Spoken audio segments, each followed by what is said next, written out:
베드로전서 5장 1절서부터 6절까지 말씀 우리 함께 오늘 나누는 시간 가지도록 하겠습니다.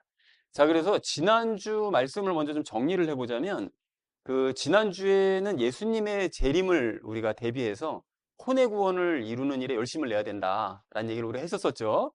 주원이 기억나는 것 같아요. 자, 그래서 예수님의 재림이 가까워지고 의로운 자가 겨우 구원을 받을 수 있다고 그랬잖아요. 예수님의 재림은 점점 가까워지는데 의로운 자가 겨우 구원을 받을 수 있다. 이러면 우리는 결국 무엇에 힘쓰는 삶을 살아야 될 것이냐? 무엇에 힘쓰라고 그랬죠? 혼의 구원을 힘쓰는 삶을 살아야 된다라고 얘기를 했습니다. 자, 그런데 혼의 구원을 이루기 전에 해야 될 일이 있다고 그랬는데 그 영이 죄로부터 벗어나서 성령님과 연합하는 것, 그것을 우리가 무엇이라고 그랬습니까? 이게 무슨 구원이죠? 영의 구원 받는 거죠, 이게. 영의 구원은 어떻게 받는 거죠? 그래서 믿음으로 받죠? 그 뭘 믿습니까? 예수님이 내 죄를 위해서 죽으셨다는 것과 나와 어떻게 하시기 위해서, 함께 사시기 위해서 벌하셨다. 이 사실을 이제 믿으면 영의 구원을 받는 거다 라고 얘기를 했었습니다. 자, 그리고 혼의 구원을 그래서 쉽게 표현하면 이렇게 된다고 그랬죠. 혼의 구원을 쉽게 표현하면 무엇을 하는 거다. 결국 우리가 뭘 하는 거죠? 그죠? 예수님을 닮는 것, 예수님의 성품 닮기, 그것이 혼의 구원이라고 이제 지난주에 얘기를 했었었죠. 자, 그래서 혼의 구원을 이루려면 혼을 누구에게 맡겨야 된다고 지난주 본문에서 말씀하셨을까요? 너희의 혼을 누구에게 맡겨야 된다? 하나님께 맡겨야 되는 거죠, 당연히. 자, 그래서 하나님께 맡기는데 혼의 구원을 맡긴다는 걸 좀 더 구체적으로 얘기를 하면 뭘 맡긴다고 그랬죠? 세 가지를 맡긴다고 그랬잖아요. 무엇이었죠? 지와 정과 의인데, 그죠? 지식과 감정과 의지, 그 세 가지를 이제 맡기는 것이 맡기면, 그러면 나의 혼의 구원이 점차 이루어져 간다라는 얘기를 했었습니다. 자, 그런데 우리가 지식과 감정과 의지를 잘 내어드리질 않아요. 만약에 그렇게 되면 예수님께서는 결국 우리에게 무엇을 주신다고 그랬을까요? 고난을 허락하신다고 그랬습니다. 고난을 주셔서 그걸 통해서 결국은 나의 감정과 의지와 지식을 다 가져가시는 이런 일을 하신다고 그랬었죠. 자, 그래서 이 지난주 말씀에서 전체적으로 정리를 한번 해보자면 이렇게 정리할 수 있습니다. 영의 구원을 받은 사람은 혼의 구원을 이루기 위해서 평생 힘써야 됩니다. 그 일을 위해서. 자, 그리고 혼의 구원을 이루려면 주시는 그 고난을 통해서 지식과 감정과 의지를 자발적으로 내어드려야죠. 그러니까 우리가 만약에 지식과 감정과 의지를 자발적으로 내어드릴 수 있으면 고난이 없어도 고난을 굳이 주시지 않겠죠. 자발적으로 먼저 내어드린다면. 자, 그래서 그렇게 하게 되면 결국 다시 오실 예수님을 혼의 구원을 이룬 상태로 기쁨으로 맞이할 수 있게 된다라는 얘기가 이제 지난주 말씀을 전체적으로 정리한 내용이 되겠습니다. 자, 그래서 오늘 본문 말씀의 내용은 이제 이것에 더해서 이제 목사와 성도로서 해야 될 일은 무엇이냐, 이제 요것에 대해서 이제 말씀을 하고 계십니다. 자, 그래서 이번 주 주제를 이렇게 잡았는데요. 사랑으로 감독하고 겸손하게 순종하자라는 것을 주제로 각절 말씀 우리 나누는 시간 가지도록 하겠습니다. 1절 말씀 먼저 함께 같이 읽도록 하겠습니다. 너희 가운데 있는 장로들에게 내가 권면하노라. 나 역시 장로요 그리스도의 순환들의 증인이요 또한 드러날 영광의 동참자니라 라고 말씀하시죠. 자, 여기 장로들이라고 얘기하는데 그 장로들은 다른 성경 본문에서는 또 감독들이라고도 얘기하죠. 그게 뭐라고 그랬죠? 지금으로 치면 목사입니다. 목사. 장로들이 지금으로 치면 이제 목사들을 얘기하는데 이제 베드로가 각 교회의 목사들에게 권면을 하는 겁니다. 이렇게 해야 된다라고 권면을 하는데 그리스도의 순환들의 증인이래요. 자신이 그리스도의 순환이 예수님께서 겪으셨던 고난들, 지금 고난 주간 보내고 있잖아요. 그러니까 예수님께서 그동안 겪으셨던 고난들과 십자가에서 겪으셨던 이 사건들을 나는 증거하는 증인이다 라고 얘기를 합니다. 베드로가. 그리고 장차 드러날 영광의 동참자래요. 장차 드러날 영광이 뭘까요? 우리가 장차 무엇을 입죠? 새육신 입죠. 그걸 얘기하는 겁니다. 그러니까 새육신을 입는 것에 동참하는 사람, 나는 그런 사람이다 라고 얘기를 합니다. 그런데 의문이 있잖아요. 그러니까 목사들에게 내가 권면하겠다라고 얘기해놓고 자기 얘기는 왜 합니까? 자기 얘기를 왜 했는가 하면 그 자기도 물론 목사고 다른 목사들에게 권면을 할 때 이게 좀 물론 그럴 사람은 없겠지만 베드로니까 좀 기분 나빠하는 사람이 있을 수도 있잖아요. 그러니까 나는 그렇게 장로로서 이런 일들을 하는 사람이기 때문에 너희에게 권면할 만한 그런 자격은 있어 라는 거를 겸손하게 얘기하기 위해서 이 얘기를 한 것입니다. 권면할 자격이 있다는 사실을 이제 언급을 한 거죠. 자, 그래서 1절 말씀을 이렇게 정리할 수가 있겠는데요. 너희 가운데 있는 장로들에게 권면한다. 나 역시 장로요. 예수님께서 받으신 고난들을 증언하는 사람이요. 육체의 부활에 동참할 사람이다. 라고 얘기했다는 것이 1절의 의미가 되겠습니다. 자, 이어진 2절 말씀 함께 읽도록 하겠습니다.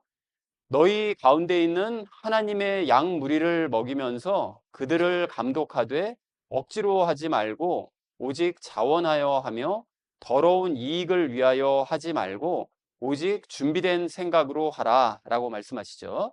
하나님의 양 무리는 누굴까요? 예수님 믿는 사람들, 그러니까 성도들, 그리스도인들을 얘기합니다.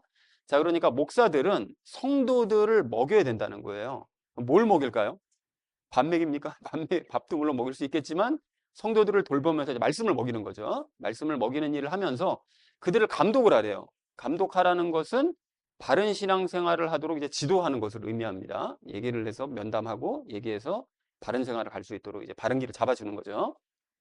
자, 그리고 억지로 근데 그 일을 하지 말고 자원해서 하래요. 그러니까 성도들을 돌보고 앞에서 얘기했던 말씀을 먹이면서 감독하는 그 일을 억지로 막 하기 싫은 일을 억지로 하지 말고 자원하는 마음으로 기쁘게 그 일을 감당을 해라 라고 얘기를 합니다.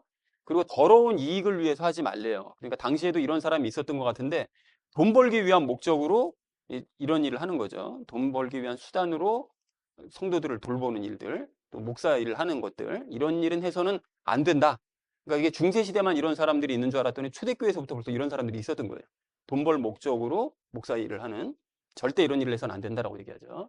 그리고 준비된 생각으로 해라 라고 얘기합니다. 그러니까 이 모든 일들을 할 때 잘 준비를 해서 돌보고 말씀을 먹여 감독하는 그런 일들을 그냥 허투루 하지 말고 잘 준비해서 모든 일들을 하도록 해라 라고 얘기를 하고 있습니다.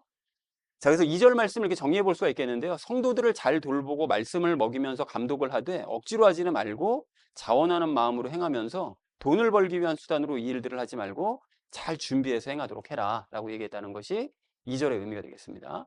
자, 이어진 3절 말씀 함께 읽도록 하겠습니다. 또한 하나님의 상속 재산인 그들 위에 군주들 같이 되지 말고 다만 양무리의 본보기들이 되라 라고 말씀하시죠. 여기 하나님의 상속재산이라고 얘기하는데 이게 뭐냐면 쉽게 얘기하면 유산입니다. 유산. 하나님의 유산. 그러면 하나님의 유산인 그들이 누굴 것 같으세요? 성도들일 것 같죠?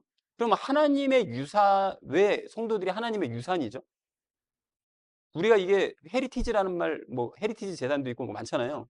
그걸 많이 쓴단 말이에요. 그러면은 왜 가스 헤리티지? 하나님의 상속재산이란 말을 왜 해요? 성도들이 유산과 뭔 상관입니까? 우리가 히브리서 나눌 때 나눠서 썼죠. 예수님께서 죽으셨잖아요. 물론 죽으시고 부활은 하셨는데 죽으신 그 대가로 남기신 유산이 뭐죠? 그게 성도들이잖아요. 그죠? 예수님께서 죽으심으로 말미암아 그리스도인들, 성도들이 생겼기 때문에 그 하나님의 상속 재산이 바로 성도들이라는 거죠. 이해가 되셨죠? 그러니까 하나님의 상속 재산인 그들 위에 군주들처럼 되지 말아라. 그러니까 성도들을 위해서 군주처럼 막 군림하면서 행동하려고 하지 말라는 거예요. 그러니까 평등하게 똑같은 눈높이에서 성도들과 같이 생활을 해야지 자기가 뭐 군주나 되는 줄 알고 이렇게 막 짓누르려고 이런 짓을 해서는 절대 안 된다라고 얘기를 하고 있습니다. 그리고 양무리의 본보기들이 되라라고 얘기합니다. 성도들에게 이제 본을 보이는 삶을 살도록 해라라고 이제 얘기했다는 것이 3절의 의미가 되겠습니다. 그래서 3절 전체의 의미 이렇게 정리할 수가 있겠는데요. 하나님의 상속 재산인 성도들 위해서 군주처럼 행동하지 말고 성도들에게 본보기가 되도록 해라라고 얘기했다는 것이 3절의 의미가 되겠습니다. 자, 이어진 4절 말씀 함께 읽도록 하겠습니다. 그리하면 목자장께서 나타나실 때 너희는 사라지지 아니할 영광의 왕관을 받으리라 라고 말씀하시죠. 여기 목자장은 그리하면이라는 것은 먼저 앞에서 얘기했던 1절서부터 3절의 내용, 1절서부터 3절의 내용대로 너희가 행한다면, 그 말한 대로, 내가 말한 대로 행해준다면 목자장은 누구시죠?